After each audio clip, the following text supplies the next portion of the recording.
2022 Subaru Outback Wilderness first drive review. Refined ruggedness, heavier capability with comfort and efficiency. The last few years have seen the continuing rise of off-road oriented vehicles. Whether it's a few expensive spared Ford F-150 Raptor or a more modest Jeep Renegade Trailhawk, customers seem to be increasingly obsessed with taking their cars as far as they can. And it's reached a point that one of the rugged car pioneers, the Subaru Outback, is needing yet another dose of capability. The result is the 2022 Subaru Outback Wilderness, which cranks up the capability while maintaining impressive comfort and refinement. That being said, it has some compromises that mean it's not the perfect choice for everyone. To beef up the Outback, Subaru focused mainly on the suspension, tires and bodywork. It features new springs and shocks that raise the ride height, increasing ground clearance from 8.7 inches to 9.5. That actually puts it well ahead of the Ford Bronco Sport Badlands 8.6 or 8.8 inches, and Jeep Cherokee Trailhawk 8.7 inches. Subaru also revised the bodywork not just for style but for function. The front and rear bumpers are a little more tucked in to improve approach and departure angles, and they feature larger sections of tough black plastic that tend to wear scuffs and scrapes better. The approach angle is 20 degrees, breakover is 21.2 and departure is 23.6.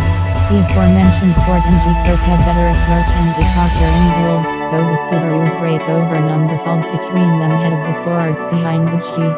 Rounding out the chassis upgrades are 17-inch wheels with Yokohama Geolong all-terrain tires and a standard aluminum skid plate at the front.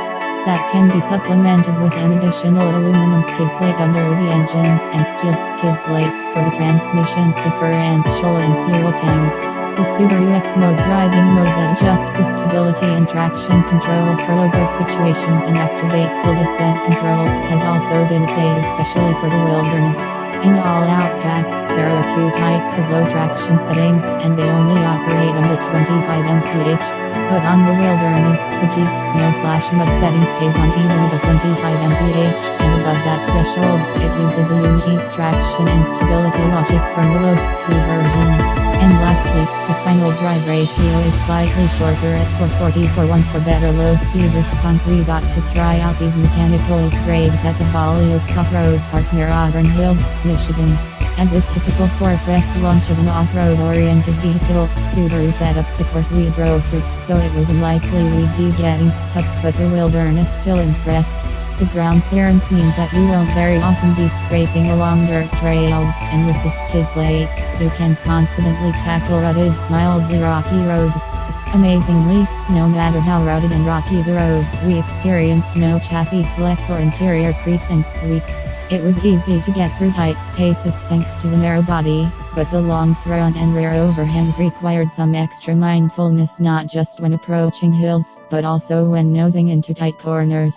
Helping with that is the wilderness's front camera, though the picture quality is quite grainy. The soft suspension also helped take the edge off rough bumps, and it kept the Outback stable and controlled. The tires provided solid grip, and the X-Mode setting allowed plenty of wheel spin so that we didn't get stuck.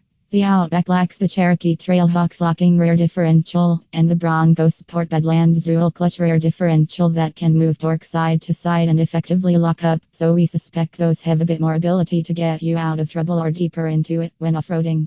While the wilderness may not have the absolute trailability of the American subs, it gains back some advantages on pavement, where, if we